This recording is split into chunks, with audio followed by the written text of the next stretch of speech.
हिवाळी अधिवेशनाचं सूप वाजल्यानं मंत्री गिरीश महाजन आता जरांगे पाटील यांच्या भेटीला जाणार आहेत। 24 डिसेंबरच्या डेडलाईनपूर्वी जरांगे पाटील यांची समजूत काढण्याचा पुन्हा एकदा प्रयत्न केला जाईल। मंत्री गिरीश महाजन आज अन्य एका मंत्र्यांसोबत जरांगे पाटील यांची भेट घेतील। राज्यात मराठा आरक्षणाचा मुद्दा चांगलाच गाजतोय। मराठा आरक्षणासंदर्भात मनोज जरांगे यांनी सरकारला दिलेली मुदत 24 डिसेंबरची आहे। अशातच आज मनोज जरांगे यांनी अंतरवाली सराटीत बैठक बोलावली आहे। 123 गावातील मराठा बांधव या बैठकीला हजर राहणार असल्याचं सांगण्यात येत आहे। राजधानी दिल्लीमध्ये काँग्रेस संसदीय समितीची आज बैठक होणार आहे। 5 राज्यांमध्ये झालेल्या विधानसभा निवडणुकीतील दारुण पराभवानंतर काँग्रेस आता आगामी लोकसभा निवडणुकीच्या तयारीत व्यस्त आहे। या पार्श्वभूमीवर काँग्रेसनं आज बैठक बोलावली आणि या बैठकीत काँग्रेस 2024 मध्ये होणाऱ्या लोकसभा निवडणुकीच्या रणनीतीवरती चर्चा करू शकते। शेगाव ते पंढरपूर पालखी मार्गाचं काम रखडल्यानं धाराशिवमधील स्थानिक आक्रमक झालेत। पालखी मार्गाचं काम धाराशिव जिल्ह्यातील येरमाळा गावात गेल्या 3 वर्षांपासून रखडले, त्यामुळे हे काम वेळेत पूर्ण करण्याच्या मागणीसाठी येरमाळा ग्रामस्थ आक्रमक झालेत। जळगाव जिल्हा नियोजन समितीवरती अजित पवार गटातील 6 जणांच्या नियुक्तीवरून वादाची ठिणगी पडली आहे। शिवसेना जिल्हा प्रमुख निलेश पाटील यांनी अजित पवार गटाच्या 6 सदस्यांच्या जिल्हा नियोजन समितीवरील नियुक्त्या अनधिकृत असल्याचं म्हणत त्यावरती आक्षेप घेतला। या सर्व 6 जणांच्या नियुक्त्या रद्द केल्या जातील असा इशारा निलेश पाटील यांनी दिलाय।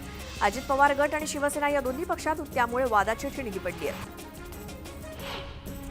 देशभरात आतापर्यंत कोरोना विषाणूचा नवा उपप्रकार JN1ची बाधा झालेले 21 नवीन रुग्ण सापडलेत, त्यामुळे देशवासियांनी घाबरून जाण्याची गरज नाही। या उपप्रकाराचा संसर्ग झालेले सुमारे 91 ते 92% रुग्ण हे घरीच उपचार घेत आहेत, अशी माहिती नीती आयोगाचे सदस्य डॉ. VK पॉल यांनी बुधवारी दिली।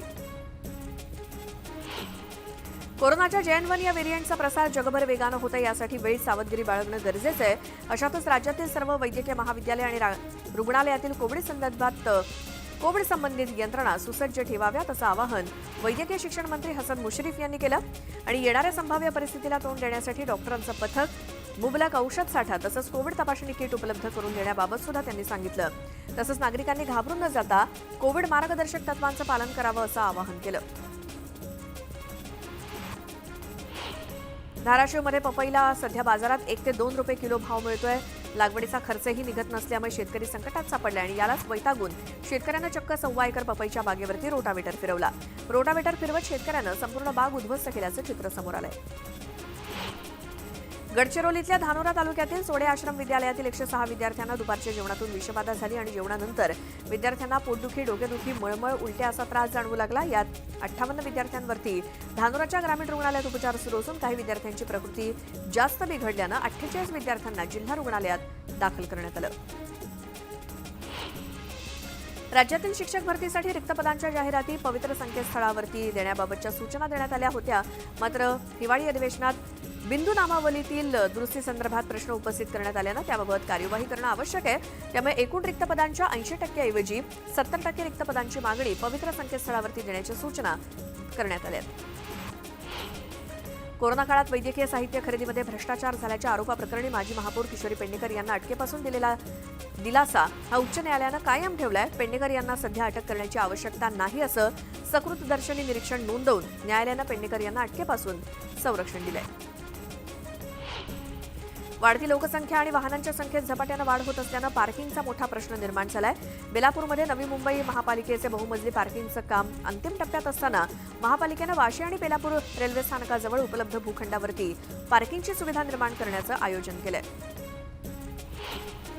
म्हाडाच्या कोकण मंडळाच्या विरार बोळीज प्रकल्पातील प्रथम येणाऱ्याला प्रथम प्राधान्य योजनेतील 2278 घरांसाठी हळूहळू प्रतिसाद वाढतोय। सूर्या प्रादेशिक पाणीपुरवठा योजनेतील पाणी या प्रकल्पाला उपलब्ध झाल्यानंतर घरांच्या मागणीमध्ये हळूहळू वाढ होते आणि त्यामुळेच 2278 घरांसाठी आतापर्यंत 1060 इच्छुकांनी अर्ज सादर केले।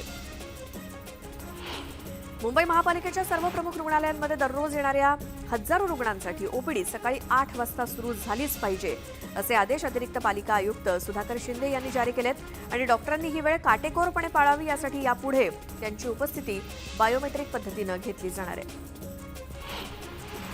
मुंबईचे पालकमंत्री दीपक केसरकर यांनी दिवाळीपर्यंत फेरीवाल्यांवरती कारवाई करू नये असे आदेश महापालिकेला दिले होते, मात्र दिवाळीनंतरही ही कारवाई सुरू झालेली नाही। परिणामी दादर, माटुंगा, कुर्ला, अंधेरी, मालाड, बोरिवली, घाटकोपरसह अनेक भागात फेरीवाल्यांची समस्या कायम आहे। सुक्या मासळीची आवक घटल्यानं आणि मागणीत वाढ झाल्यानं दरामध्ये वाढ झाली आणि बोंबील आणि करंदीचे दर गगनाला भिडले असून त्यांची 600 रुपये किलोनं विक्री होते. मात्र तरी देखील किनारपट्टीवरील रहिवासी ही महागडी मासळी विकत घेत असल्याचं पाहायला मिळतंय. नाशिक शहरात डेंग्यूच्या रुग्णांचं प्रमाण वाढत असल्यानं नागरिक आणि प्रशासनाची चिंता वाढली आहे. डिसेंबरच्या 2 आठवड्यात डेंग्यूचे 150 नवे रुग्ण आढळल्यानं बाधितांचा एकूण आकडा 1135 वरती पोहोचला आणि सद्यस्थितीत डेंग्यूच्या 21 रुग्णांवरती महापालिका तसंच खासगी रुग्णालयांमध्ये उपचार सुरू आहेत. यंदाचा मराठी भाषेतील साहित्य अकादमीचा पुरस्कार हा कोल्हापुरातील कृष्णात खोत यांच्या रिंगाणा या कादंबरीला जाहीर करण्यात आलाय. देशातील 24 भाषेत प्रत्येकी एक पुरस्कार जाहीर केला जातो आणि यामध्ये मराठी भाषेतील साहित्य अकादमीचा पुरस्कार रिंगाण या कादंबरीला मिळालाय. महामेट्रोनं पिंपरी चिंचवड महापालिका ते निगडीपर्यंतच्या मार्गाच्या विस्तारीकरणाची 910 कोटी रुपयांची निविदा प्रसिद्ध केली. विस्तारित मार्गाचं काम 3 वर्ष आणि 3 महिन्यात पूर्ण करण्याचं महामेट्रोचं नियोजन आहे. पुणे मेट्रोतील स्वारगेट ते पिंपरी चिंचवड महापालिका या मार्गिका 1 मधील प्रवाशांच्या दृष्टीनं हा मेट्रो मार्ग महत्वाचा आहे. मागील काही दिवसांपासून अहमदनगर शहरासह जिल्ह्याचं सकाळी दाट धुक्याची चादर सध्या पसरलेली पाहायला मिळते आणि नगर पाथर्डी रोडवरील शान बीबी महल परिसरातील धुक्याची चादर पसरलेली दिसून आली आणि इथे व्यायामासाठी अनेक तसंच मॉर्निंग वॉकसाठी सुद्धा येणाऱ्या नागरिकांना नगरकरांना त्यांनी या धुक्याचा मनसोक्त आनंद लुटला. मात्र काही पिकांवरती या धुक्यामुळे रोगाचा प्रादुर्भाव होण्याची शक्यता आहे. धाराशिव जिल्हाधिकारी कार्यालयासमोर भारतीय दलित साहित्य कृती समितीनं धरणं आंदोलन सुरू केलंय. महाराष्ट्रातील सर्व जिल्ह्यातील भूमिहीन कुटुंबातील गरीब शेतकरी सर्वसामान्य दलित जनतेला आर्थिक दर्जा उंचावण्यासाठी शासनाच्या ताब्यात असलेल्या गायरान जमिनी देण्यात याव्यात ही मुख्य मागणी आंदोलकांनी केली.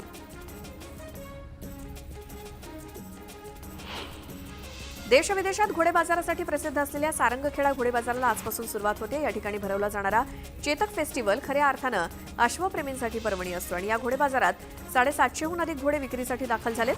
पर्यटन मंत्री गिरीश महाजन यांच्या हस्ते नंदुरबारमधल्या सारंगखेडा इथे चेतक फेस्टिवलचं उद्घाटन होणार आहे.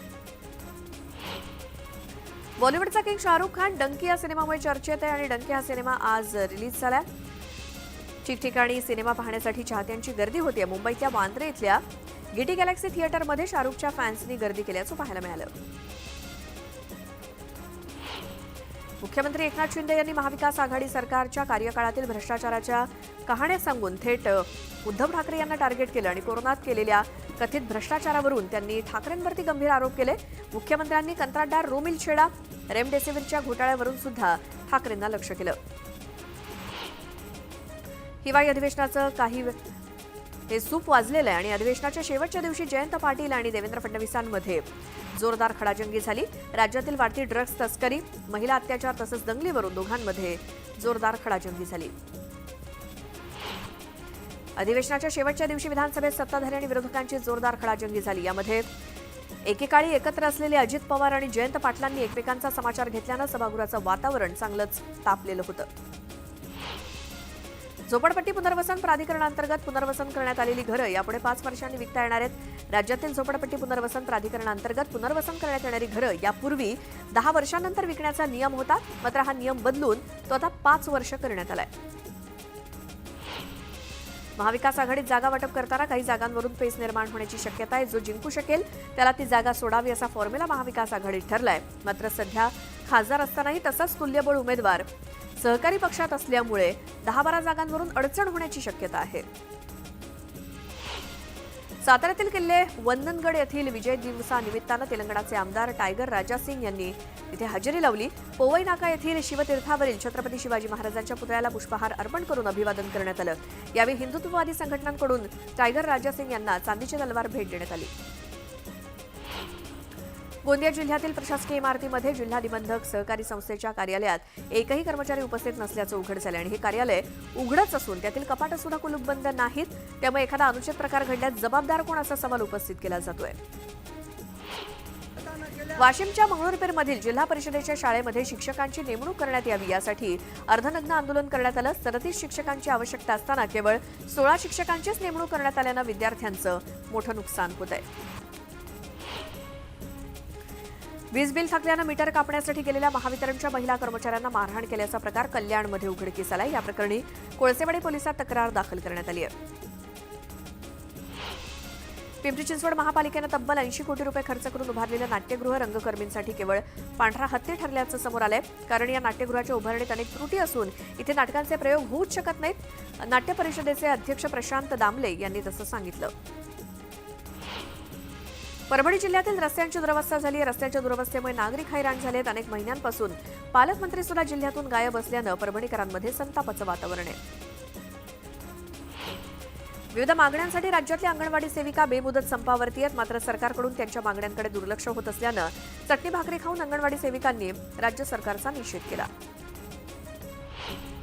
सुप्रिया सुळे आणि अमोल कोल्हे यांना निलंबित केल्यानं राष्ट्रवादी आक्रमक झाली. राष्ट्रवादी काँग्रेसतर्फे घोषणाबाजी करत केंद्र सरकारचा तीव्र शब्दात निषेध करण्यात आला.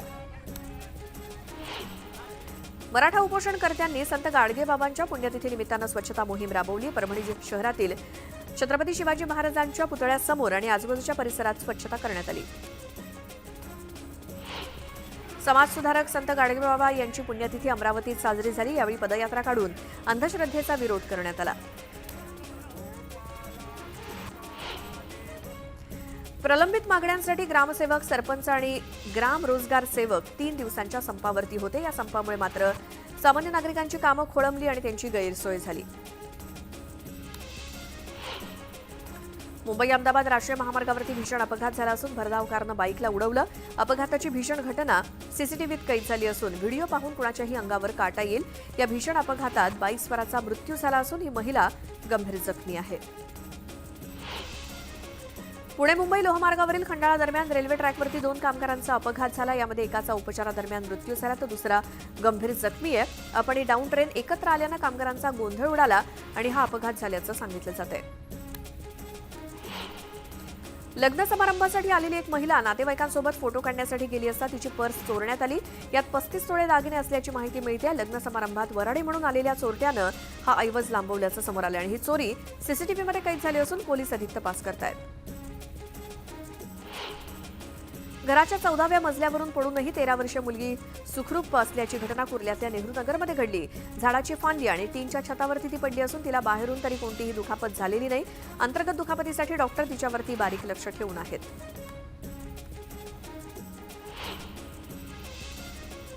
मेट्रो 3 या भूमिगत मार्गाची डिसेंबरची डेडलाईन चुकण्याची चिन्ह आहेत आणि पुढील 10 दिवसात हा मार्ग सुरू होण्याची कोणतीही चिन्ह नाहीत.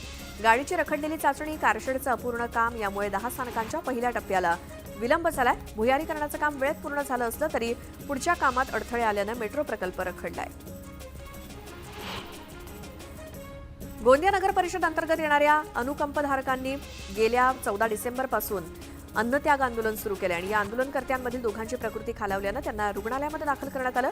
सर्वांना नियुक्तीपत्र देणं आपल्या अधिकार क्षेत्रात नसल्याचं मुख्याधिकाऱ्यांनी सांगितल्यामुळे तोडगा कसा निघणार हा प्रश्न आहे.